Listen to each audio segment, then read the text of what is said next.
Price the lord. ஹல்லேலூயா.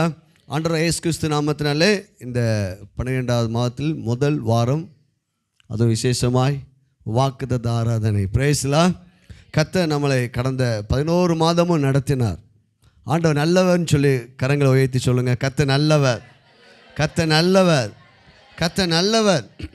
ஆமென். இந்த நாளிலும் கூட ஒரு வார்த்தையை நாம் தியானிக்க போகிறோம். நெகேமியாவுக்கு எழுதின புஸ்தகம், பழைய ஏற்பாடு 604வது பக்கம், 2வது அதிகாரத்திலே ஒரு வசனத்தை நான் வாசிக்கிறேன். 18வது வசனம். என் தேவனுடைய கரம், என் தேவனுடைய கரம் என்மேல் நன்மையாக இருக்கிறதையும். போதும். Price the Lord. ஆண்டவர் இந்த நாளிலே நம்மை பார்த்து ஆண்டவர் சொல்கிறார், அவருடைய கரம் உங்கள் மேல் எப்படி இருக்குதான்? நன்மையாக இருக்குது. உங்கள் வலது கருத்தை உங்கள் தலைமையை வச்சு சொல்லுங்கள், தேவனுடைய கரம் என்மேல் நன்மையாக இருக்கிறது. கரங்களை தட்டி பிரைஸ் தி லார்ட். ஆண்டவருடைய கரம் அப்படின்னா என்ன? கரம்னா அபிஷேகம். பாருங்க, நம்ம சர்வ வல்லமை உள்ளவர். அவர் தம்முடைய கரத்தை பிடித்து நம்மை நடத்துகிறவராக இருக்கிறார். ஒரு தடவை சீசர்கள் கிட்ட நிறைய சிறு பிள்ளைகள்லாம் வந்தாங்க. சீசர்கள் என்ன பண்ணாங்கன்னா, இயேசு கிட்ட போய் டிஸ்டர்ப் பண்ணாங்கன்னு சொல்லி தடை பண்ணாங்க. உடனே இயேசு கிறிஸ்து என்ன செஞ்சார்னா, அவர்கள் எல்லாரும் தம் பக்கமாக அணைத்தார். அணைத்து கொண்டு அவர்கள் மேல் தம் கையை என்ன செஞ்சார்? வைத்தார். Price the Lord. பாருங்க, இந்த நாளில் கர்த்தருடைய கரம் நம்முடைய வாழ்க்கையில் எந்தெந்த பகுதியெல்லாம் செயல்படும் என்பதை தான் நம்ம தியானிக்க போகிறோம். எசேக்கியேலுக்கு எழுதின தீர்க்கதரிசன புஸ்தகம் 37வது அதிகாரம். எசேக்கியேலுக்கு எழுதின தீர்க்கதரிசன புஸ்தகம். முதலாவது, கர்த்தருடைய கரம் எப்படிப்பட்டது? கர்த்தருடைய கரம் ஏன் அநேக பரிசுத்தவான்கள் மேலே ஆண்டவர் வைக்கிறார்? அந்த கர்த்தருடைய கரத்துக்கு என்ன அர்த்தம் என்பதெல்லாம் நாம் இந்த நாளில் கற்றுக்கொள்ள போகிறோம். அந்த கர்த்தருடைய கரம் உங்கள் மேலே நன்மையாக இருக்கிறது. எசேக்கியேலுக்கு எழுதின தீர்க்கதரிசன புஸ்தகம் 1009வது பக்கத்தை நீங்கள் எடுத்து வைத்து கொண்டீங்க என்றால் 37வது அதிகாரத்திலே முதல் வசனத்தை வாசிப்போம். கர்த்தருடைய கை என்மேல் அமர்ந்து, கவனிங்கள், கர்த்தருடைய கை என்மேல் அமர்ந்து. கர்த்தருடைய கை ஒரு தேவனுடைய பிள்ளை மேலே, ஒரு மனிதன் மேலே அமரும்னா அது என்ன அர்த்தம்னா, கர்த்தருடைய கை அமரும் போது அவருடைய அபிஷேகம் உங்கள் மேல் கடந்து வரும். அவருடைய ஆசீர்வாதம் உங்கள் மேலே கடந்து வரும். அவருடைய நன்மை உங்கள் மேலே கடந்து வரும். இப்போது கர்த்தரே நமக்குள்ளே வாசம் பண்ணுகிறார். ஆனால் நம்முடைய பிரச்சனைகள், பாடுகள் வழியாக நம்ம போகும்போது ஆண்டவர் சொல்றாரு, என் கரம் உன் மேலே இருக்குது, சந்தேகப்படாத. Price the Lord. என் கரம் உன் மேலே இருக்குது. பாருங்கள், ரொம்ப துக்கப்பட்டு ஒரு தகப்பன் வீட்டுக்கு வரும்போது ஒரு உண்மையான தகப்பன் தலைமையில் என்ன செய்வாப்ப? கை வச்சு நீ பயப்படாதன்னு சொல்லுவாப்ப. அதுபோல் ஆண்டவர் சொல்கிறார், இந்த 12வது மாதத்தில் முதல் வாரத்தில் வந்து நம்ம ஆண்டவர் சொல்கிறார், உன்மேல் என் கை நன்மையாக இருக்குது, உன்மேல் என் கை நன்மையாக இருக்கிறது. Price the Lord. பாருங்க, கர்த்தருடைய கை என்மேல் அமர்ந்து கர்த்தர் என்னை ஆவிக்குள்ளாக்கி வெளியே கொண்டு போய் எலும்புகள் நிறைந்த ஒரு பள்ளத்தாக்கு நடுவில் நிறுத்தினார். அப்போ கர்த்தருடைய கை நம்ம மேல் வருமானா அடுத்தது நம்ம ஆவிக்குள்ளாக மாறுவோம். Price the Lord. நம்ம மேலே பரிசுத்தாவினுடைய அபிஷேகம் ஃபுல்லாக நிரப்பப்படும். இயேசு கிறிஸ்து வனாந்தரத்தில் ஞானஸ்தானம் எடுத்து வனாந்தரத்துக்கு போகும்போது ஆவியானவர் ஒரு மேலே இறங்கினார். அல்லேலூயா. இன்றைக்கி உங்கள் ஒவ்வொரு மேலேயும் கர்த்தருடைய கரம் இருக்கிறது. கர்த்தருடைய கை உள்ள வரும்போது அவன் ஆவிக்குள்ளாக மாறுகிறான். கர்த்தருடைய கை அப்படின்னா, கர்த்தருடைய கை எந்தெந்த பகுதியெல்லாம் நமக்கு நன்மை செய்யும்? பாருங்க, சில ஆண்டுகளுக்கு முன்பாக ஒரு சகோதரன் எனக்கு தெரியும். அவர் ஒரு இந்து குடும்பத்திலிருந்து ரட்சிக்கப்பட்டு வந்த டயத்தில் அவங்க குடும்பத்தில் மிக பெரிய எதிர்ப்புகள், பல சூழ்நிலைகள் கடந்து வந்து கொண்டிருந்தார். அப்போ ஒரு நாள் ராத்திரியில் அவர் ரொம்ப துக்கப்பட்டு அழுது ஜெபிச்சிருக்காப்ப, ஆண்டவரே, இந்த பாடுகள், இந்த பிரச்சனைகள் என்னால் மேற்கொள்ள முடியலையே, எனக்கு என்ன செய்யுங்க, உதவி செய்யுங்கன்னு. அப்போ அன்று இரவில் ஒரு கனவு கொடுத்தார் ஆண்டவர். அந்த கனவு எப்படி இருக்குன்னா, மிகப்பெரிய ஒரு போர் படை அந்த சகோதரனை துரத்தி கொண்டு வருவது மாதிரி. அவள் பல மலைகள் எல்லாம் தாண்டி கீழே தனியாக விழுறப்ப, தனியாக போன உடனே ஒரு புல்வெளியான ஒரு இடம் இருக்கிறான். அந்த இடத்துல இப்படி போயிட்டே இருக்கிறப்ப திடீர்னு பார்த்தா சிங்காசனத்தில் தேவன் வீற்றிருக்கிறார். அல்லேலூயா. அப்போது அந்த சிங்காசனத்து கிட்ட வரும்போது, கிட்ட வந்து நின்ற உடனே ஆண்டவர் தம்முடைய கையை வச்சு சொன்னாராம், நீ எவ்வளவோ பாடுகள் வழியே வந்திருப்ப, ஆனால் உனக்கு இனிமே இளைப்பாறுதல். அல்லேலூயா. இந்த காலவெல்ல அந்த காட்சியை உங்களுக்கு நான் சொல்கிறேன். உங்களுக்கு இளைப்பாறுதல், உங்களுக்கு மகிழ்ச்சி, உங்களுக்கு சமாதானம். கர்த்தருடைய கை உங்கள் மேல் இருக்கிறபடியா பிசாசு கை உங்கள் மேல், வியாதியின் கை வர முடியாது, சாபத்தின் கை வர முடியாது, எந்த வன்கண்ணும் எந்த பிரச்சனையும் உங்கள் மேல் வர முடியாது. உங்களுக்கு தெரியாது உங்கள் மேல் கர்த்தருடைய கை இருக்குது. நமக்கு எவ்வளோ பாதுகாப்பு இருக்குது நமக்கு இன்னும் தெரியாது. நம்மளை சுற்றி தேவதூதர்கள் இருக்கிறார்கள். அல்லேலூயா. சொல்லுங்கள், கர்த்தருடைய கை என் மேல் இருப்பதால் நான் இளைப்பாறுவேன். பிரச்சனை இருக்கட்டுங்க, கவலை இருக்கட்டுங்க. நம்ம பாருங்கள், ஆராதனை வேலையில் நம்ம எல்லாத்தையும் நீங்கள் அவருடைய ப்ரெசன்ஸ்குள்ளே போன உடனே உங்கள் கவலையெல்லாம் மறந்துடும். இப்போது ஆண்டோடைய கை உங்கள் மேலே இருக்கணும் அப்படின்னு நீங்கள் விரும்புனீங்கன்னா என்ன அர்த்தம்னா, நீங்கள் எப்போதும் அடிக்கடி தேவ பிரசன்னத்தை உணர்வீர்கள், கர்த்தருடைய அபிஷேகத்தை உணர்வீங்க. இங்கே முதலாவது கர்த்தருடைய கை நம்ம மேல் இருக்குமானால் நம்முடைய சரீரத்தில் எப்படிப்பட்ட சுகம் உண்டாகும் பாருங்க. 1 ராஜாக்கள் புஸ்தகம் 18வது அதிகாரம் 41 முதல் கடைசி வசனம் வரை வாசிக்கும் போது அங்கே ஒரு எலியாவை குறித்து ஒரு சம்பவம் எழுதப்பட்டிருக்குது. நாம் அடிக்கடி இந்த பகுதியில் நாம் தியானிப்பது உண்டு. 1 ராஜாக்கள் புஸ்தகம் 18வது அதிகாரம் பாருங்கள். அங்கே ஒரு எலியா போய் அந்த கர்மேல் பர்வதத்தில் மேலே போய் ஜெபிக்கிறார். ஜெபிக்கும்போது தன்னுடைய வேலைக்காரனை கூட்டிட்டு போகிறார். அப்பொழுது அவர் சொல்கிறார், நீ போய் பாரு, உனக்கு ஒரு மேகம் அளவு ஒரு மழை வருதான்னு போய் பாரு அப்படின்னு சொல்கிறார். பாருங்கள், இப்போ 41வது வசனம் 18. பின்பு எலியா ஆகாபை நோக்கி, நீர் போம், போஜன பானம் பண்ணும், பெருமழையின் இரைச்சல் கேட்கப்படுகிறது என்றான். ஆகா போஜன பானம் பண்ண போனான். பின்பு எலியா கர்மேல் பர்வதத்தினுடைய சிகரத்தின் மேல் ஏறி தரையிலே பணிந்து தன் முகம் தன் முழங்காலில் பட குனிந்து தன் ஊழியக்காரனை நோக்கி, நீ போய் சமுத்திர முகமாய் பார் என்றான். அவன் போய் பார்த்து ஒன்றுமில்லை என்றான். நீ இன்னும் 7 தரம் போய் பார் என்றான். 7ஆம் தரம் இவன், இதோ சமுத்திரத்திலிருந்து ஒரு மனுஷனுடைய உள்ளங்கை அத்தனை சிறிய மேகம் எழும்புகிறது என்றான். ஹல்லேலூயா. கர்த்தருடைய கை உங்கள் மேல் இருக்கிறத நீங்கள் விசுவாசிப்பீங்கன்னால் நீங்கள் ஜெபத்தில் வெற்றி பெறுவீர்கள். ஹல்லேலூயா. நீங்கள் எந்த காரியத்தை, ஒருவேளை அந்த காரியம் தாமதமாகலாம், ஆனால் அந்த காரியத்தை நீங்கள் காண்பீர்கள். அவன் சொல்கிறான், எலியா நீ போய் பார், 7 தடவை பார். கடைசி பார்த்தா சின்ன கையளவு மேகம். ஹல்லேலூயா. அப்போது நீங்கள் ஜெபத்திலே தோற்று போக மாட்டீங்க. ஆண்டவர் இடத்துல நீங்கள் எதை கேட்குறீங்களோ அதை பெற்றுக்கொள்வீர்கள். காரணம் உங்கள் மேல் கர்த்தருடைய கை இருக்குது. அப்போ ஜெபிக்கும்படி தூண்டப்பட்டு எலியா போய் ஜெபிக்கிறப்ப அன்னைக்கு 3 ஆண்டு தேசத்தில் மழை வரல, ஆனால் ஜெபித்த போது மழை வந்தது. இப்போ நீங்கள் விசுவாசிக்கணும், கர்த்தருடைய கை என் மேலே இருக்கிறபடியால் நான் ஜெபிக்கிறதை பெற்றுக்கொள்வேன். ஹல்லேலூயா. நான் ஜெபிக்கும் போது அந்த கையளவு மேகத்தை என்ன செய்வேன், காண்பேன். இப்போது ஆகாப்பு ராஜா ரதம், அன்றைக்கி உள்ள ராஜாக்களோட ரதம்னா ஒரு அந்த ரதத்தில் பல குதிரைகள் இருக்கும். பிரைஸ்லா. இப்போது குதிரையுடைய பவர், ஹார்ஸ் பவர் தான் அதிகமானது. இப்போது ஆகாப்பு ராஜாட வந்து சொல்கிறான், நீ மழை வந்துடும், நீ என்ன செஞ்சு ரதத்தை பூட்டிட்டு ஓடிப்போன்னு சொல்லு. இப்போ கடைசி வசனத்தை வாசிக்கிறேன்.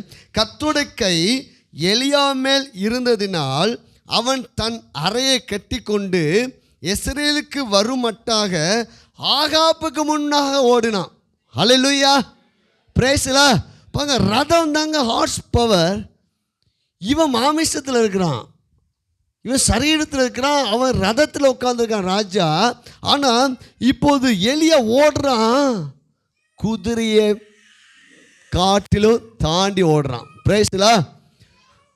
பாருங்க, பல குதிரைகளால் சூட்டப்பட்ட அந்த ரதத்தில் அவ்வளவு வேகம் இருக்கும். ஆனால் எலியா கர்த்தருடைய கை எலியா மேல் அமர்ந்தபடியால் அந்த ரதத்துக்கு முன்னாடி ஓடினான். அல்லேலூயா. அப்படின்னா ரதம் பெரியதா, இவன் சரீரம் பெருசா? அல்லேலூயா. ஹார்ஸ் பவர், அந்த குதிரையுடைய பவர், அந்த வீரியத்தை காட்டிலும் இவன் சரீரத்தில் பலன் இருந்தது. அல்லேலூயா. உங்கள் சரீரத்தில் பலன் இருக்கும். வியாதிகள் மறையும், பலவீனங்கள் மறையும். நீங்கள் துள்ளி குதிப்பீர்கள். உங்கள் வயது திரும்ப வாழ வயது போல் ஆகும். அல்லேலூயா. கடைசி வரை நீங்கள் ஓடி முடிப்பீர்கள், பலனோடு ஓடி முடிப்பீர்கள். காரணம் கர்த்தருடைய கை உங்கள் மேல் இருக்கிறது. எத்தனை பேர் விசுவாசிக்கிறீங்க? விசுவாசித்தீங்கன்னா அப்படி சுறுசுறுப்பாக இருப்பீங்க. அல்லேலூயா. வயசானவங்க தான். யாரும் நம்ம சபையில் வயசானவங்க இல்லை, எல்லாம் இளமையை தான். அல்லேலூயா. ஆமே. பலனாக இருப்பேன். அல்ல பாருங்க, நான் சொல்கிற கவனிங்க. குதிரை ஓடுதுங்க, ரதம் ஓடுது. அதுக்கு முன்னாடி எலியா ஓடுறான். காரணம் கர்த்தருடைய கை அவன் மேல் இருந்தபடியா நீங்கள் தான் ஜெயிப்பீர்கள். Price the Lord. நீங்கள் தோற்று போக மாட்டீங்க. சொல்லுங்க, இயேசுவின் நாமத்தினால. உங்கள் கரத்தை கொடுங்க, தலைமை வச்சுங்க. இயேசுவின் நாமத்தினால நான் கடைசி வரை, எனக்கு 100 வயது ஆனாலும் போதுமா? 120 சேர்த்துக்குங்க. 120 வயது ஆனாலும் கடைசி வரை நான் பலனோடு நான் ஓடி முடிப்பேன். என் மேல் கர்த்தருடைய கரம் இருக்கிறபடியால் வியாதிகள் என் சரீரத்தை ஆளுகை செய்ய முடியாது. கைகளை தட்டி ஹல்லேலூயா, ஹல்லேலூயா. முதல்ல சிந்திக்கணும். நீங்கள் உங்கள் வயசையும், உங்கள் பலவீனங்களும், உங்கள் வியாதியும், உங்கள் சரீரத்தையும், நான் குண்டாக இருக்கிறேன் அப்படிலாம் சிந்திச்சிங்கன்னா நீங்கள் ஒரு நாள் என்ன செய்ய முடியாது. நீங்கள் எப்படி சிந்திக்கணுமா? நான் பலனாக இருக்கிறேன். அல்லேலூயா. உங்களுக்கு எது தேவையோ அதை சிந்திங்கள். உன் நினைவு எப்படியோ அப்படியே அல்லேலூயா. நான் என்னால் ஓட முடியும். கடைசி வரை தேவ ராஜ்யத்துக்காக நான் ஓடி முடிப்பேன். வியாதி இல்லாமல் இருப்பேன். கர்த்தர் எனக்கு பலம் கொடுப்பார். இப்போ ரதத்தை காட்டிலும் எலியா ஓடுறான். காரணம் கர்த்தருடைய கை. அல்லேலூயா. அப்போ நீங்கள் பலவீனர்களா? ஆமே. அல்லேலூயா. உங்களை சர்ச்சுக்கு ஆட்டோ இல்லாட்டோ நீங்கள் நடந்து வந்துடுவீங்க. ஆட்டோ வந்து சேருக்கு முன்னாடி நீங்கள் வந்து நிஞ்சிடுவீங்க. எப்படி நடந்துச்சு? அல்லேலூயா. காரே இல்லாட்டா நீங்கள் நடந்து வந்துடுவீங்க. ஆமே. அல்லேலூயா. கர்த்தர் உங்களை ஆசீர்வதிப்பாராக. பாருங்க, 2வது, கர்த்தருடைய கை நம்மேல் இருக்கும்போது என்ன நடக்கும் என்றால் நமக்கு பொருளாதார நன்மைகள் உண்டாகும். பொருளாதார ஆசீர்வாதம் நம்ம மேல் வரும். பாருங்க, நெகமியா புஸ்தகம் 2வது அதிகாரம்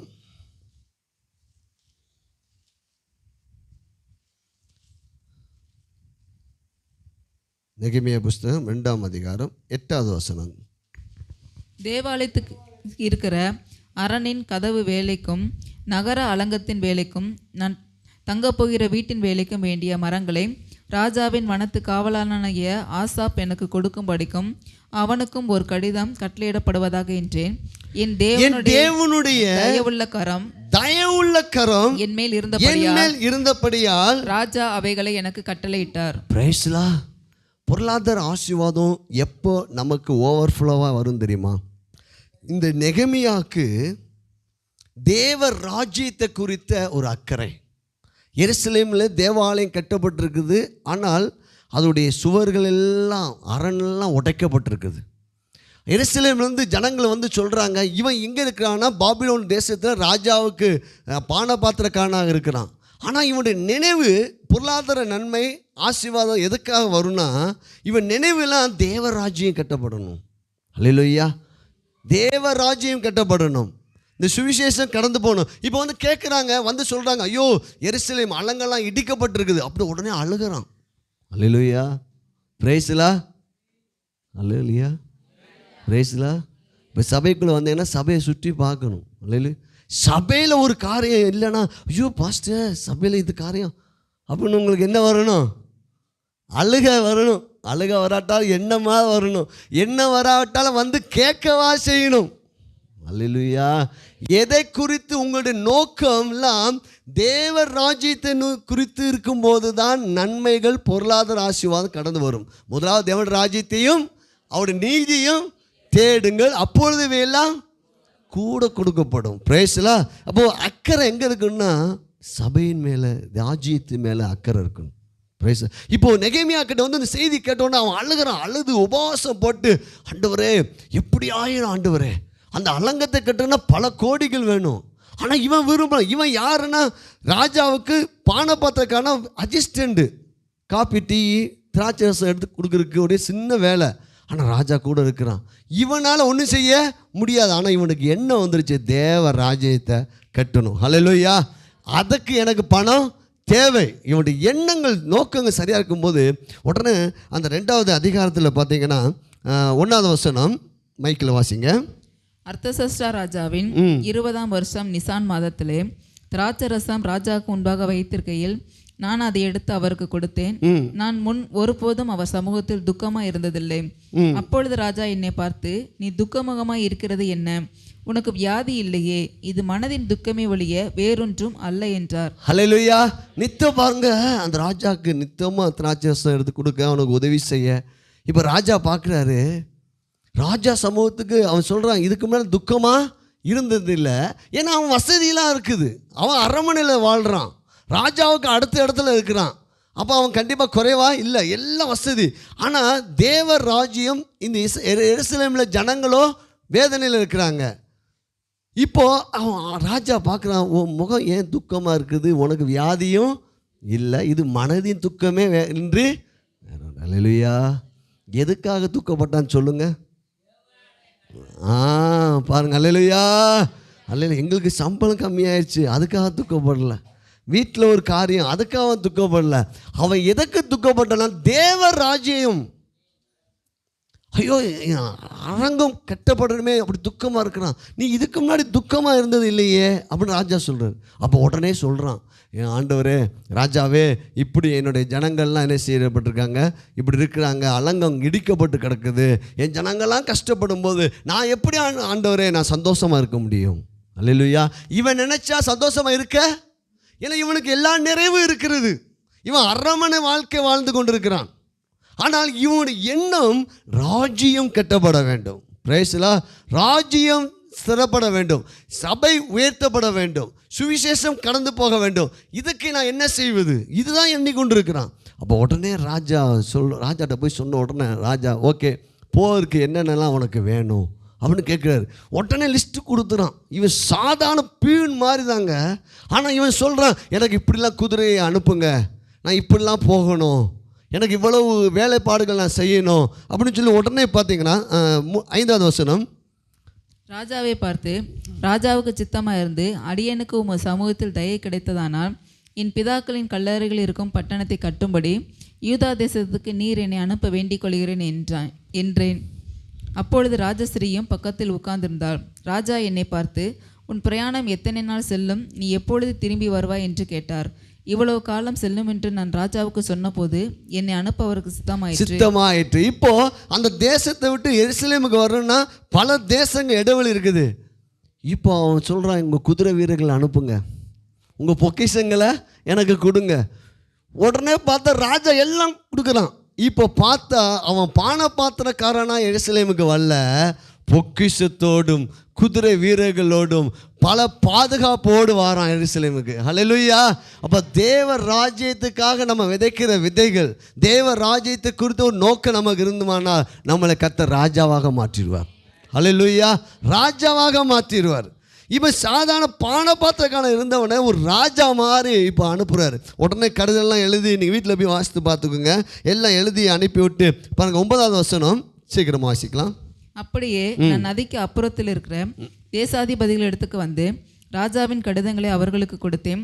ராஜா என்னோட கூட ராணுவ சேவகர்களையும் குதிரை வீரர்களையும் அனுப்பி இருந்தார். அல்லேலூயா. பாருங்க, பானபாத்திரக்காரங்க இப்போ பார்த்தா ராணுவமே அவன் கூட என்ன செய்யுது. அல்லேலூயா.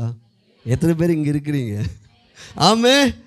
ராணுவமே வருது, கூட குதிரை வீரர்கள் வராங்க. அப்படி அவனுக்கு வேண்டிய பொக்கிஷம் எல்லாம் வருது. அந்த அலங்கத்தை கட்ட வேண்டிய அத்தனை பணமும் வருகிறது. அல்லேலூயா. அங்கே போய் நின்ற உடனே அங்கேயும் அவனுடைய கரம் இங்கே சொல்லப்பட்டிருக்குது 18, என் தேவனுடைய கரம் என்மேல் நன்மையாய் இருக்கிறதையும் ராஜா என்னோடு சொன்ன வார்த்தைகளையும் அவர்களுக்கு நான் அறிவித்தேன். அப்பொழுது அவர்கள் எழுந்து கட்டுவோம் வாருங்கள் என்று சொல்லி அந்த நல்ல வேலைக்கு தங்கள் கைகளை திடப்படுத்தினார்கள். அல்லேலூயா. யார் அலங்க இடிக்கப்பட்டிருக்கிறது. இங்கே திரும்பி பார்க்க யாரோ ராஜா மாதிரி வருகிறானே, அவன் தான் நெகமியா. அவன் வந்து சொல்கிறான், ஜனங்களே கலங்காதீங்க, நம்ம எல்லாம் சேர்ந்து என்ன செய்வோம், இந்த அலங்கத்தை கட்டுவோம்னு சொன்ன உடனே அங்கே இருந்தவங்க எல்லாம் அவங்க கூட இணைகிறார்கள். அல்லேலூயா. அவங்களோட எல்லா நோக்கமும் என்னவாகிறது, தேவராஜ்யம் கட்டப்பட வேண்டும். பிரைஸ்லா. அப்போ பொருளாதார நன்மைகள் என்ன செஞ்சிடும், தன்னால் வந்து. அதனால தான் முதலாவது தேவன் ராஜ்யத்தையும் அவருடைய நீதியும் தேடுங்கள், அப்பொழுது இவை எல்லாம் உங்களுக்கு என்ன செய்யப்படும், கூட கொடுக்கப்படும். அல்லேலூயா. கர்த்தருடைய கரம் யார் மேலாம் இருக்குது? 1-2 பேர் தான் சொல்கிறீங்க. கர்த்தருடைய உங்கள் மேலே இருக்குதா? அல்லேலூயா. அப்போ உங்கள் நோக்கம் எப்படி இருக்கணும்? அல்லேலூயா. பாஸ்டர் எதை எங்கே வாங்கணும், அடுத்து நம்ம எந்த பில்டிங்கு போகிறது, எத்தனை ஏக்கர் வாங்கணும், இதுக்காக துக்கம். என்ன சிஸ்டர், என்ன பிரதர் துக்கமாக இருக்குங்க? போங்க பாஸ்டர், நம்ம ஓரமாக உட்காந்துருக்குறோம், நமக்கு ஒரு பில்டிங் கிடைக்கிறதுக்காக நான் ஜெபம் பண்ணிட்டு இருக்கேன், அழுது. அல்லேலூயா. ஆமே ஆமே.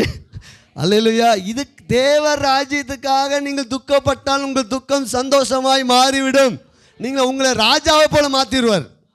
பிரேஸ்லா. பாருங்க, இன்னொன்று, தேவ ராஜ்யத்தில் முதல்ல தேவ கரம் நம்ம மேல் இருக்கும்போது சுகம் உண்டாகிறது. கர்த்தருடைய கரம் நம்ம மேல் இருக்கும்போது நமக்கு வேண்டிய பொருளாதார நன்மைகள் நமக்கு வருகிறது. பொருளாதார நன்மைகள் நமக்கு நோக்கத்தோடு கொடுக்குற ஐஸ்வர்யம். பிரேஸ்லா. ஒரு நெப்போலியன், எத்தனை பேர் அலெக்சாண்டர் நெப்போலியனை பற்றி நீங்கள் கேள்விப்பட்டிருப்பீங்க. எத்தனையோ தேசத்தை அவன் பிடித்தான். கடைசி அவன் சாகும்போதுக்கு முன்னாடி தன்னுடைய தளபதியை கூப்பிட்டு சொன்னான், நான் சாகும்போது என் பெட்டியில் என் 2 கையை மட்டும் என்ன செஞ்சுருங்க வெளியே. எத்தனை பேருக்கு தெரியும்? தெரியுமா? பரவாயில்ல, அப்போ நிறைய ஹிஸ்ட்ரி படித்தவங்க இருக்கீங்க. வெளியே நினைச்சுருங்க, கையை நீட்டி விடுங்க. இந்த நெப்போலியன் எத்தனையோ தேசங்களை பிடிச்சான், ஆனால் போகும்போது எப்படி தான் போகிறான், வெறுங்கையோடு. அல்லேலூயா. இப்போ நமக்கு என்ன நோக்கம், ஆண்டவரே தேவ ராஜ்யத்துக்காக எனக்கு லட்சங்களை கொடுங்க. அல்லேலூயா. தேவ ராஜ்யத்துக்காக எனக்கு கோடிகளை கொடுங்க. தேவ ராஜ்யத்துக்காக பில்டிங்கை கொடுங்க.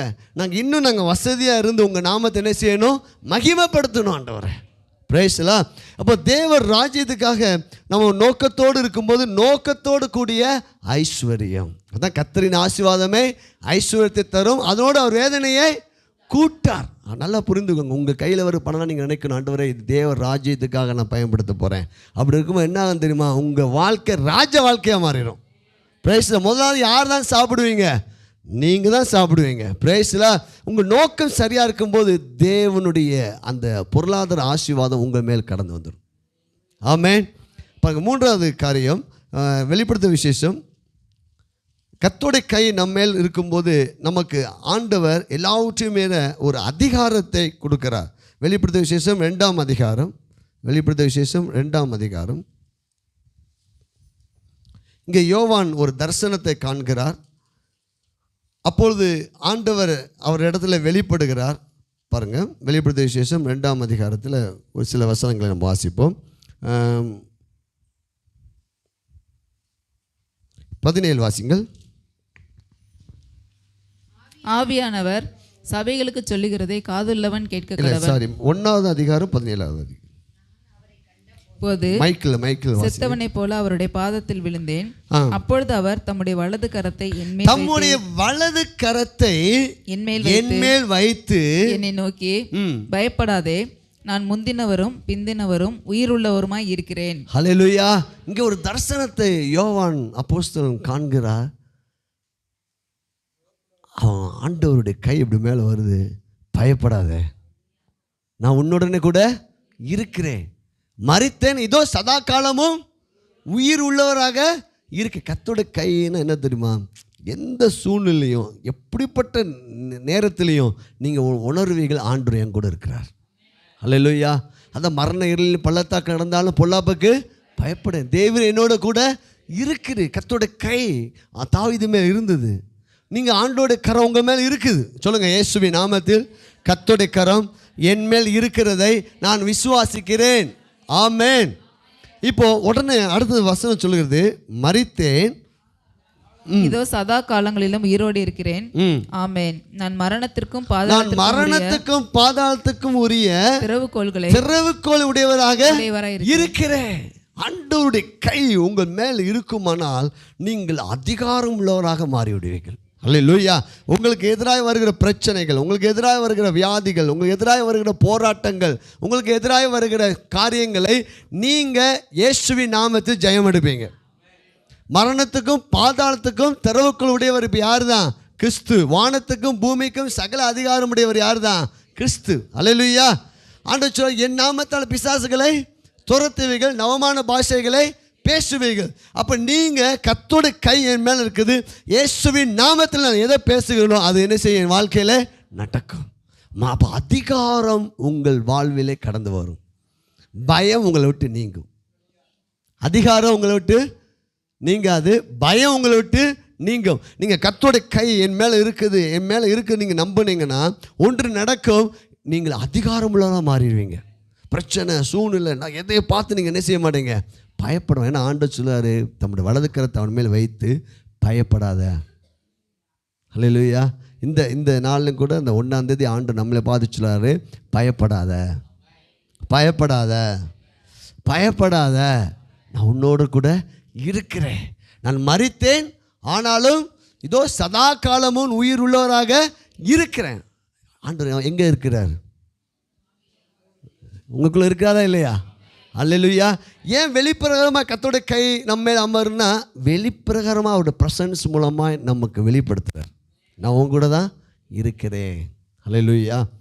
பாருங்கள், இன்னொரு வார்த்தையை, நம்ம கர்த்தருடைய கரம் நம்ம மேல் இருக்குமானால் நம்முடைய எண்ணங்களும் நம்முடைய பேச்சும் பாசிட்டிவாக மாறிவிடும். அல்லேலூயா.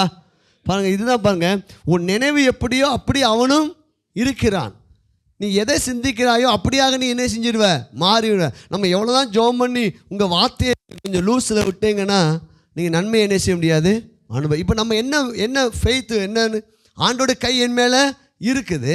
ஆண்டோட கை என் மேலே இருக்கிறதுனால ஆகாப்புக்கு முன்பாக எலியா ஓடினது போல என் சரீரத்தில் நான் கடைசி வரை பலனாக இருப்பேன். பிரைஸ்லா. அப்போ கர்த்தருடைய கை உங்கள் மேல் இருக்குமானால் நம்ம ஏற்கனவே வாசித்த பகுதிக்கு நம்ம திருப்பிக் கொள்வோம். அதான் நம்ம தியானிக்க போகிறோம். எசேக்கியேலுக்கு எழுதின தீர்க்கதரிசன புஸ்தகம் 37வது அதிகாரம். இப்போ எத்தனை பேருக்கு நம்பிக்கை இருக்குது என் மேல் கர்த்தருடைய கரம் இருக்குதுன்னு? ஆமென். அல்லேலூயா. கர்த்தருடைய கை உங்கள் மேலே இருக்குதா? அப்போ கர்த்தருடைய கை உங்கள் மேலே இருந்தால் உங்களுக்கு என்ன இருக்குது, அதிகாரம் இருக்குது. அப்போ நீங்கள் என்ன செய்ய மாட்டீங்க, நீங்கள் என்ன செய்ய மாட்டீங்க, பயப்பட மாட்டீங்களா? இப்போ பாருங்கள், எசேக்கியேல் தீர்க்கதரிசன புஸ்தகம் 37வது அதிகாரத்துக்கு கொண்டு போங்க. 1வது வசனத்தை வாசிக்கிறேன். கர்த்தருடைய கை என் மேல் அமர்ந்து கர்த்தர் என்னை ஆவிக்குள்ளாக்கி வெளியே கொண்டு போய் எலும்புகள் நிறைந்த ஒரு பள்ளத்தாக்கு நடுவில் நிறுத்தி.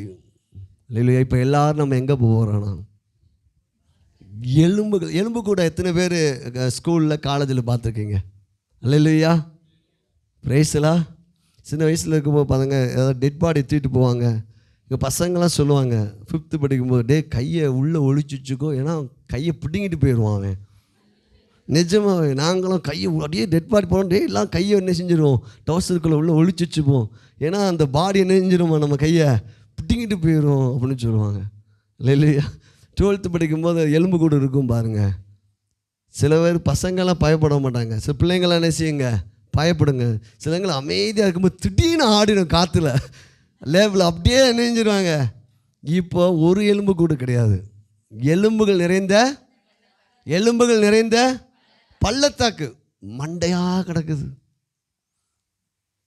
எலும்புகள் எத்தனை பேர் பார்த்துருக்கீங்க? சிக்கன் எலும்பு தான் ஃபஸ்ட்டு நாங்கள் பார்த்துருக்குறோம். அல்ல, எங்களுக்கு தெரிஞ்சதெல்லாம் அந்த பிராயரில் இருக்கிற சிக்கன் எலும்பு, ஆட்டு எலும்பு கூட பார்த்து ரொம்ப நாள் ஆயிடுச்சு. பிரைஸ்லா. இப்போ என்ன எலும்பு நம்ம பாருங்கள், எலும்புகள் நிறைந்த பள்ளத்தாக்கு. அப்படி எங்கே பார்த்தாலும் மண்டை, ஒரு மண்டை அப்படி சிரிச்சுக்கிட்டே நிற்கிது.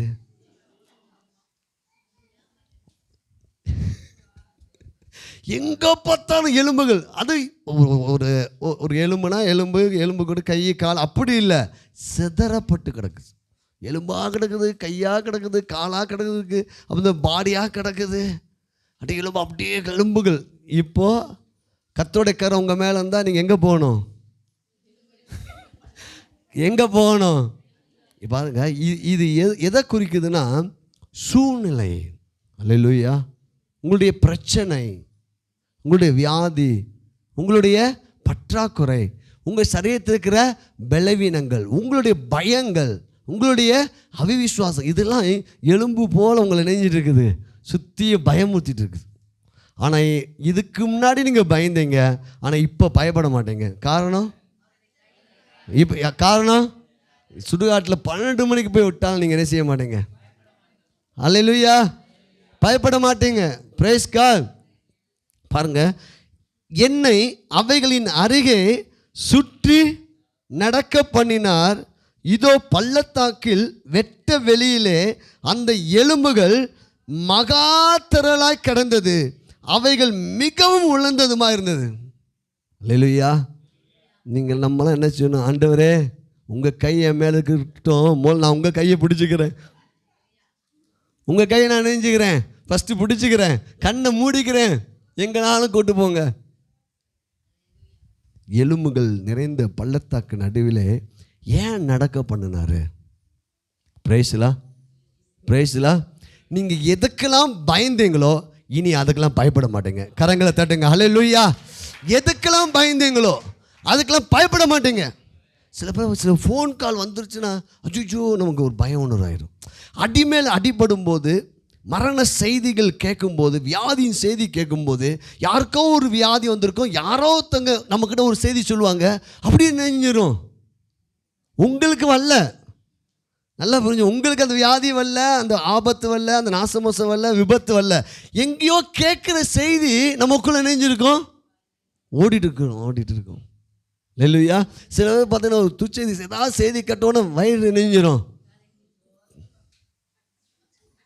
வயிறு கலங்கி. இன்னும் அது இவங்க போய் பார்த்தது இல்லை. ஒரு சகோதரனை கொடுத்து ஒருத்தர் சொன்னார், அவருக்கு ரொம்ப ஹெல்ப் பண்ணுற ஒரு தன்மை உடையவர் அந்த பையன். அவன் எங்கேயாவது விபத்து ஏற்பட்டுச்சுன்னா அவங்களை உடனே தூக்கி கொண்டு போய் உதவி செய்யணும் அப்படின்னு அவனுக்குள்ளே நல்ல எண்ணம். ஆனால் அப்படிப்பட்ட எண்ணம் உடையவன் அவன். ஆனால் ஒரு தடவை ஒரு ஆக்சிடெண்ட் நடந்துருச்சு, கூட்டமாக இருக்குது. ஆனால் இவனுக்கு ஐயோ ஆக்சிடெண்ட் நடந்துச்சு, அவங்களுக்கு நம்ம ஏதாவது உதவி செய்யணுமேன்னு சொல்லிட்டு பைக்கை நிப்பாட்டிட்டு விலகுங்கன்னு சொல்லிட்டு கூட்டத்துக்குள்ளே போகிறான். கூட்டத்துக்குள்ளே போய் அந்த பிளட்டெல்லாம் பார்த்த உடனே அவன் மயக்கம் போட்டு கீழே வந்துடான்.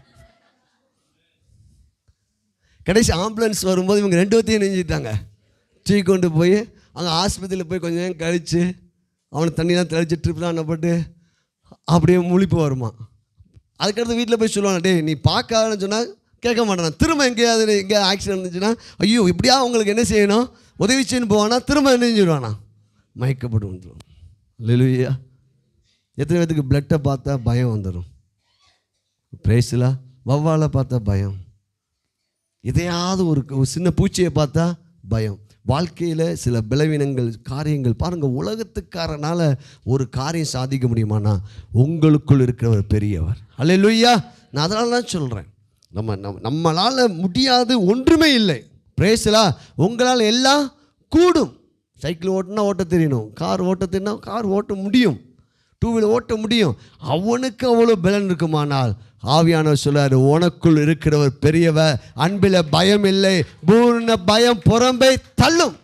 ஆண்டவர் உன்னோடு கூட இருக்கிறார். ஒரு பாஸ்டர் கார் எடுத்த உடனே புது காரம் ஜோமனர், ஆண்டவரே இன்றைக்கி நான் புது காரில் போகிறேன், யாருமே ரோட்டில் வரக்கூடாது ஆண்டவரே, யாரையும் கிடிச்சிடக்கூடாது ஆண்டவரே, நான் இப்போ தான் டிரைவிங் பழகிட்டு இருக்கிறேன், தயவுசெய்து என்னை காப்பாற்றுங்க சொன்னாரான். உடனே ஆண்டு சொன்னால் கண்டிப்பாக ரோட்டில் நிறைய பேர் வருவான்,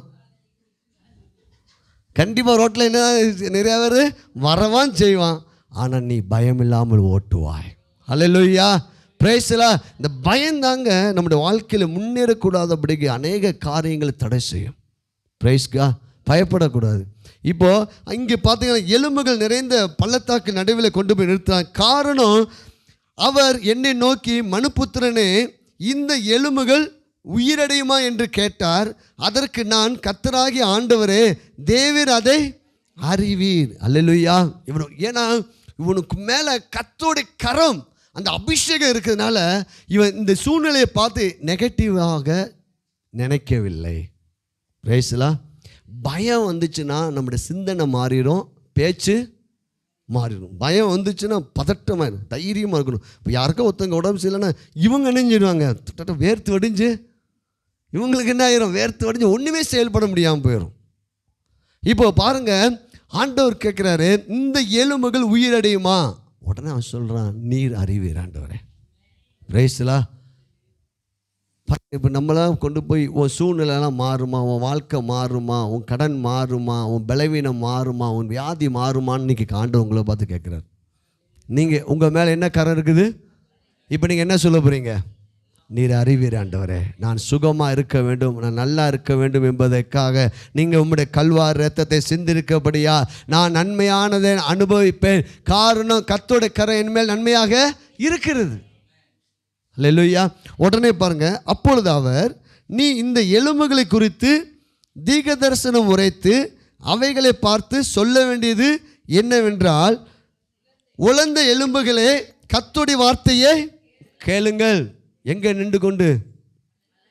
அல்ல, சுடுகாட்டுக்கு போனால் 4 எலும்பு 5 எலும்பு தான் கிடைக்கும். ப்ரைஸ். நாங்கள் 12th படிக்கும்போது அது லேபில் எங்களுக்கு ஒரு எலும்புலாம் எடுத்துகிட்டு வர சொன்னாங்க. அதுக்கெல்லாம் சுடுகாட்டில் போய் அது 4-5 பசங்க கூட போகும்போது தைரியம் நெஞ்சிடும், அப்படின்னு ஒரு தைரியம் கிடைக்கும். ப்ரைஸில் தனியாக போனால் தான். ஆனால் இப்போ பாருங்கள், எலும்புகள் நிறைந்த பள்ளத்தாக்கு நடுவில் நிப்பாட்டிட்டு ஆண்டவர் சொல்லுவார், நான் என்ன சொல்கிறேனோ அதை நீ சொல்லணும். ப்ரைஸ்லா. இப்போ நான் செய்திக்கு மையம் வரேன். கர்த்தர் நம்மை பார்த்து, நம்முடைய சபையை பார்த்து ஒரு தீர்க்க தரிசன வார்த்தைகளை ஆண்டவர் சொல்லி வச்சிருக்கிறார். நாம் அதை சொல்லும்போது நாமும் வாழ்வடைவோம், நம்முடைய குடும்பமும் வாழ்வடையும், நம்ம சபையும் இப்போ இருக்கிறத பார்க்கிலும் 1000 மடங்கு பலுகி பெருகும். பிரைஸ். உங்கள் வாழ்க்கை, உங்கள் பொருளாதாரம், பணத்துக்காக நீங்கள் கஷ்டப்படக்கூடிய அந்த சூழ்நிலையை உங்களுக்கு வராதுங்க. நம்ம விசுவாசிப்போம். அல்லேலூயா. இப்போ நம்ம பணத்துக்காக கஷ்டப்படுகிறோம், யாராவது உதவி செய்ய மாட்டோம், நம்ம ஏங்குகிறோம். நான் சொல்கிறேன், இந்த தீர்க்கதரிசன வார்த்தையை நம்ம விசுவாசிப்போம். அல்ல, அவருடைய ஐஸ்வர்யத்தின் மூலமாக அவருடைய தரித்திரத்தில் நம்ம என்னவா ஆண்டவர் மாற்றிருக்காரு, ஐஸ்வர்யம் மாற்றிருக்காரு. ஆனால் இப்போ நம்மளுடைய சூழ்நிலை அப்படி தான் இருக்குது, கஷ்டத்தில் தான் இருக்குது. ஆனாலும் பரவாயில்லை, நீங்கள் விசுவாசிங்கள், தீர்க்க தரிசனம் சொல்லுங்கள். இப்போ வேதவசனம் சொல்லுகிறது, கர்த்தராகிய ஆண்டவர் இந்த எலும்புகளை நோக்கி, இதோ நான் உங்களுக்குள் ஆவியை பிரவேசிக்க பண்ணுவேன், அப்பொழுது உயிரடைவீர்கள். அல்லேலூயா. கீழே சொல்லப்பட்டிருக்கு பாருங்க, வாசிங்க. நான் உங்கள் மேல் நரம்புகளை சேர்த்து உங்கள் மேல் மாம்சத்தை உண்டாக்கி உங்களை தோலினால் மூடி உங்களில் ஆவியை கட்டளையிடுவேன், அப்பொழுது நீங்கள் உயிரடைந்து நான் கர்த்தர் என்று அறிந்து கொள்வீர்கள் என்று உரைக்கிறார் என்று சொல் என்றார். எனக்கு கட்டளையிட்டபடி நான் தீர்க்க தரிசனம் உரைத்தேன். அல்லேலூயா. எந்த சந்தேகமும் எனக்கு வரல. ஒரு எலும்பை சரியா, அந்த எலும்பு, அந்த எலும்போட கை, அதெல்லாம் போய் ஒரு எலும்பை சேர்க்கவே அவனால் முடியாது. நல்லா புரிஞ்சுக்கிட்டீங்களா? அல்லேலூயா.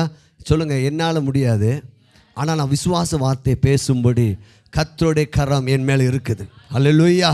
உங்கள் எலும்புகள் புஷ்டியாக மாறும், உங்கள் எலும்புகள் செழிக்கும், உங்கள் நரம்புகள் செழிக்கும். இப்போ வேதவசனம் சொல்லுகிறது, நரம்புகள், முதலாவது நரம்புகள் உண்டாகட்டும், சதை உண்டாகட்டும், தோல்னால் மூடட்டும், 4வது ஆவி உள்ள வரட்டும். உடனே சொல்கிறான் பாங்க, எனக்கு கட்டளையிட்டபடி நான் தீர்க்க தரிசனம் உரைத்தேன், நான் தீர்க்க தரிசனம் உரைக்கையில் ஒரு இரைச்சல் உண்டாயிற்று. அல்லேலூயா. ஒரு இரைச்சல் உண்டாயிற்று. இதோ அசைவு உண்டாகி ஒவ்வொரு எலும்பும் தன் எலும்போடு சேர்த்து கொண்டது. அல்லேலூயா. பாருங்க, இவன் தீர்க்க தரிசனம் சொல்கிறான், ஓ கர்த்தருடைய வார்த்தையே கேள். எதை பார்த்து? அல்லேலூயா. அல்லேலூயா. அது காது இருக்குதா, மூக்கு இருக்குதா, ஏதாவது இருக்குதா, உயிர் இருக்குதா? அல்ல. நீங்கள் இப்போ சொல்லுங்கள், கர்த்தருடைய வார்த்தையை, பிரச்சனையை கேள், கடனை கேள், வியாதியை கேள், இயேசுவின் நாமத்தில் நான் இப்போ இருக்கிறதை பார்க்கலாம் 1000 மடங்கு கர்த்தர் என்னை பலுகி பெருக பண்ணுவார். அல்லேலூயா.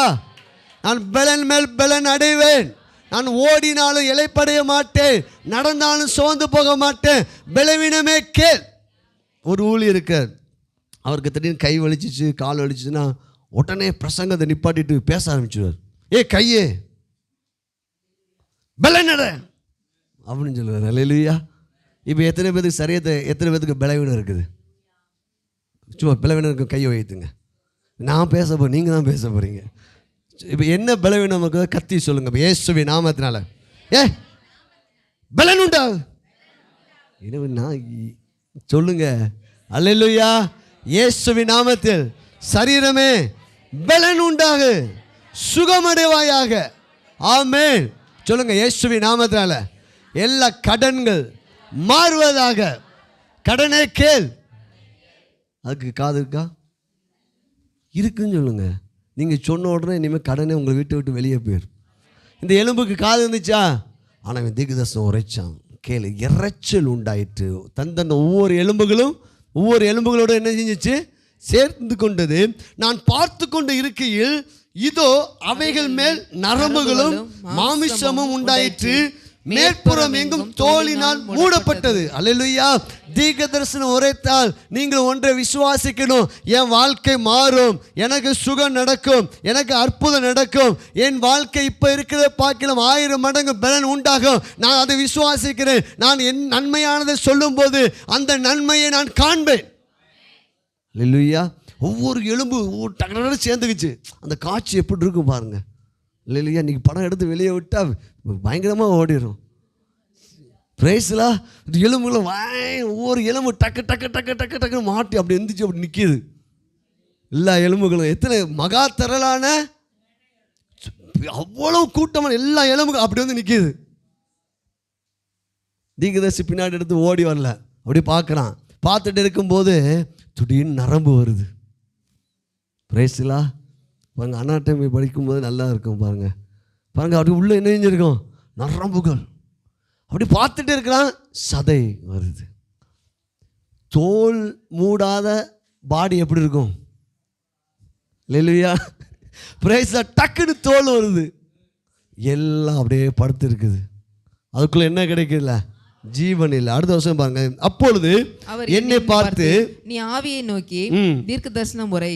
மனுபுத்திரனே, நீ தீர்க்க தரிசனம் உரைத்து ஆவியை நோக்கி கர்த்தராகிய ஆண்டவர் உரைக்கிறது என்னவென்றால், ஆவியே, நீ காற்று திசை 4 இருந்து வந்து கொலையிண்ட இவர்கள் உயிரடையும்படிக்கு இவர்கள் மீது ஊது என்கிறார் என்று சொல் என்றார். எனக்கு கற்பிக்கப்பட்டபடியே தீர்க்க தரிசனம் உரைத்தேன். அப்பொழுது ஆவி அவர்களுக்குள் பிரவேசிக்க அவர்கள் உயிரடைந்து காலூன்றி மகா பெரிய சேனையாய் நின்றார்கள். ஹல்லேலூயா. இன்னைக்கு நம்மளோட வாழ்க்கையில் எதெல்லாம் உலர்ந்து போயிடுச்சோ அதெல்லாம் பசுமையாய் மாறுங்க, புஷ்டியாய் மாறும், பலன் உண்டாகும், மகா சேனையா அப்படி நிற்கிறாங்க. உடனே ஆண்டவர் சொல்றாரு. பாருங்க 11 பாருங்க. அப்பொழுது அவர் என்னை நோக்கி சீக்கிரம் மைக் ஆஃப் பண்ண. எலும்புகள் இஸ்ரவேல் வம்சத்தார் அனைவருமே, இதோ அவர்கள் எங்கள் எலும்புகள் உலர்ந்து போயிற்று, எங்கள் நம்பிக்கை அற்று போயிற்று, நாங்கள் அறுபுண்டு போகிறோம் என்கின்றார்கள். அல்லேலூயா. இவங்கெல்லாம் யாரு தான்? இஸ்ரவேல் ஜனங்கள். ஆண்டவரே நம்பி என்ன ஆண்டவரே, நாங்களும் ஜெபம் பண்ணிட்டு தான் ஒன்றுமே நன்மை நடக்கலை அப்படின்னு நினைக்கிறீங்களா? கர்த்தர் சொல்றாரு, உன் வார்த்தையை மாற்று, உன் எண்ணத்தை மாற்று, உனக்கு நன்மை நடக்கும், உனக்கு அற்புதம் நடக்கும். பாருங்க. அப்படி சொன்ன உடனே இந்த தீர்க்கதரிசனம் உரைத்த உடனே எல்லா காரியங்கள் பாருங்க. 12 பாருங்க. ஆகையால் நீ தீர்க்க தரிசனம் உரைத்து அவர்களோட சொல்ல வேண்டியது என்னவென்றால், கர்த்தராகிய ஆண்டவர் உரைக்கிறார், இதோ என் ஜனங்களே, நான் உங்கள் பிரேத குழிகளை திறந்து உங்களை உங்கள் பிரேத குழியிலிருந்து வெளிப்படவும் உங்களை இஸ்ரவேல் தேசத்துக்கு வரவும் பண்ணுவேன். ஹல்லேலூயா. நீ எந்த நிலைமையில் இருந்தாலும் நான் உன்னை சேனையாய் மாற்றுவேன். நீ எவ்வளோ பலவீனமாக இருந்தாலும் நான் உன்னை பலனாய் மாற்றுவேன். நீ எவ்வளோ பெரிய கடன்காரனாக இருந்தாலும் நீ கொடுக்கிறவனாய் உன்னை நான் மாற்றுவேன். ஹல்லேலூயா. எண்ணங்களும் பேச்சும் இவனுக்கு மாறினது காரணம் கர்த்தருடைய கை. அப்பாடா. ஹல்லேலூயா. கர்த்தருடைய கை. ஹல்லேலூயா. பாருங்க. அப்போ கர்த்தருடைய கை வரும்போது எலியா ஆகாபுக்கு முன்பாக ஓடுறான். சரீரத்தில் பலன். கர்த்தருடைய கை வரும்போது பொருளாதார நன்மைகள் என்ன செய்கிறது? வருகிறது. ஒரே ஒரு வசனத்தை வாசித்து நான் முடிக்கிறேன். எஸ்ரா தீர்க்கதரிசன புஸ்தகம் 6ஆம் அதிகாரம். எஸ்ரா எழுதின தீர்க்கதரிசன புஸ்தகம் 6ஆம் அதிகாரம் 7ஆம் அதிகாரம் 6ஆவது வசனம் நினைக்கிறேன். பாருங்கள். எஸ்ரா தீர்க்கதரிசனம்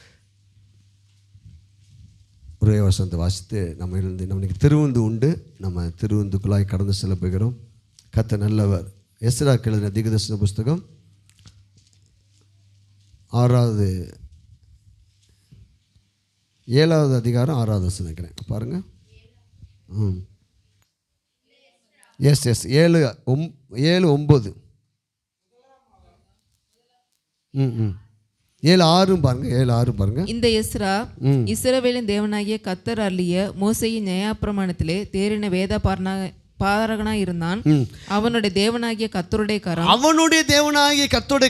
அவன் மேல் இருந்ததினால் அவன் கேட்டவைகள் எல்லாம் ராஜா அவனுக்கு கொடுத்தான். ஹல்லேலூயா சொல்லுங்க. கர்த்தருடைய கரம் இந்த டிசம்பர் மாதத்துல இந்த 1ஆம் தேதி முதல் ஆண்டோட வருகை வர என் மேல் இருக்கிறபடியால் நான் கேட்டவைகள் எல்லாவற்றையும் ராஜாதி ராஜா எனக்கு கொடுப்பார். ஆமென். கரங்களை தட்டி பிரைஸ் தி லார்ட். கர்த்தருடைய கரம் எஸ்ரா மேல் இருந்தது. கடைசி பார்த்தீங்கன்னா அந்த கடைசி அந்த அதிகாரம் முடியும் போது பார்த்தீங்கன்னா 28 பாருங்க. அப்படியே என் தேவனாகிய கர்த்தருடைய கரம் என் மேல் இருந்ததினால் நான் திடன் கொண்டு. ஹல்லேலூயா. கர்த்தருடைய கரம் உங்க மேல் இருக்கும்போது நீங்கள் எந்தெந்த காரியத்தில் பலவீனப்பட்டீர்களோ அந்தந்த காரியத்தில் ஆண்டவர் திடனாய் மாற்றுவார். ஹல்லேலூயா. அப்படி எழுந்து நிற்போமா? Glory to Jesus name. Hallelujah. நீங்கள் இப்போ தீர்க்க தரிசனம் உரைக்க போகிறீர்கள். நமக்கும் நம்முடைய சபைக்கும் நம் சபைக்குள்ளே வருகிற குடும்பங்களுக்கும் ஆண்டவர் என்ன வார்த்தை சொல்லுகிறார்? இப்போ எல்லாம் எந்திரிச்சு நின்றுங்க. முடிந்தவர்கள் எந்திரிச்சு நின்றுங்க. எல்லாம் இப்போ என்னை கவனிங்க. இந்த தீர்க்கதரிசி கிட்ட ஆண்டவர் சொல்கிறாரு, இந்த எலும்புகள் உயிரடையுமா அப்படின்னு கேட்குறாரு பாருங்க. அப்பொழுது தீர்க்கதரிசி சொல்லுகிறார், நீர் உமக்கு தெரியும். Praise the lord. ஹல்லேலூயா. இல்லை இங்கே ஒரு நிமிஷம் பாருங்க. ஒரு கடைசி முக்கியமானதை சொல்லுவாருங்க. உமக்கு சொல்ல. இப்போ ஆண்டவர் சொன்னதை தான் இந்த தீர்க்கதரிசி சொன்னாப்ப சொல்லுங்க. என் கூட சேர்ந்து சொல்லுங்க. ஆண்டவர் சொன்னதை தீர்க்கதரிசி சொன்னார்.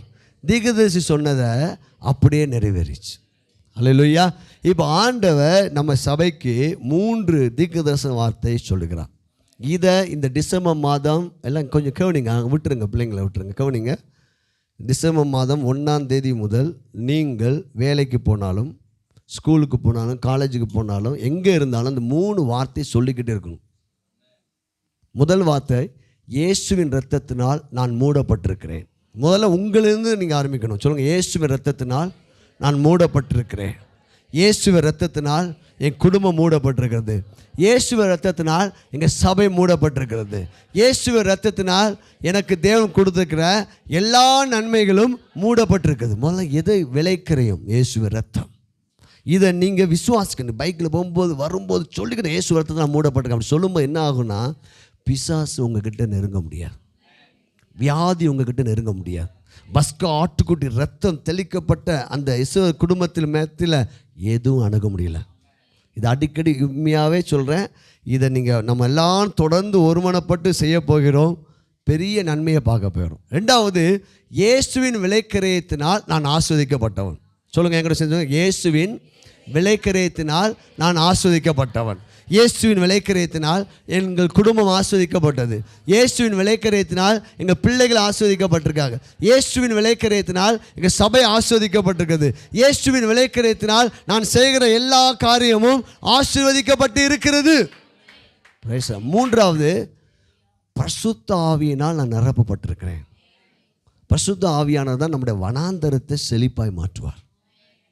இப்போது கர்த்தருடைய கரம் இந்த தீர்க்கதரிசி மேல் அமர்ந்த உடனே அவனை ஆவிக்குள்ளாக்கினார். அப்போ அபிஷேகம்தான் இந்த பூமியில் நமக்கு நன்மையை, ஆசீர்வாதத்தை, சுகத்தை கொண்டு வரும். இப்போ அபிஷேகம் இருக்கும்போது தான் எலும்பாக பார்க்காம சேனையாக பார்த்தான். Praise the lord. வியாதியாக பார்க்காம சுகமாக பாருங்கள்.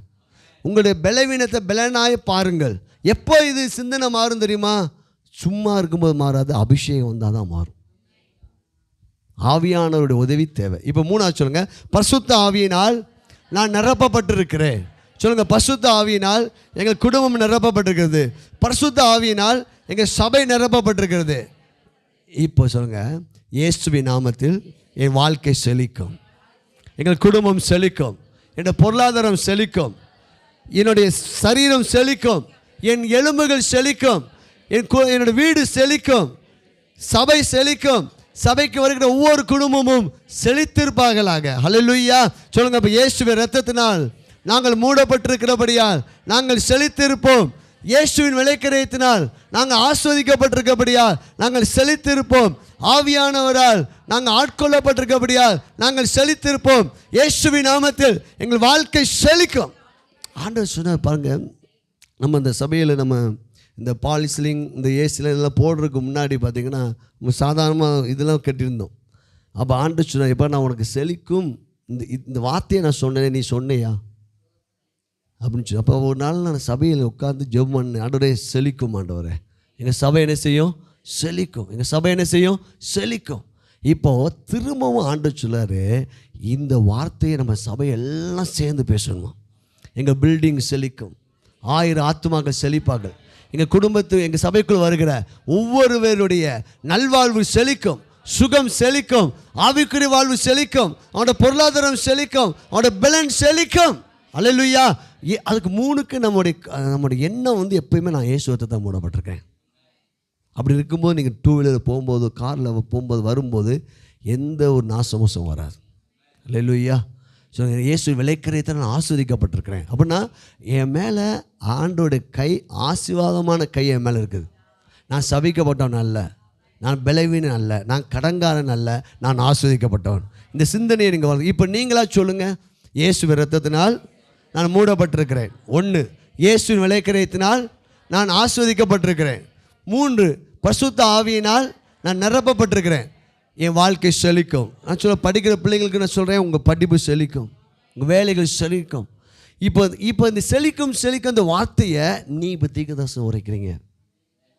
இப்போ உலர்ந்து போன எலும்புகள் பார்த்து தீர்க்கதரிசனம் உரைச்ச உடனேயே அது சேனையாய் மாறிடுச்சுங்க. அல்லேலூயா. உங்கள் பொருளாதாரம் சேனையாய் நிற்கும், உங்களுடைய வாழ்வு சேனையாக நிற்கும்.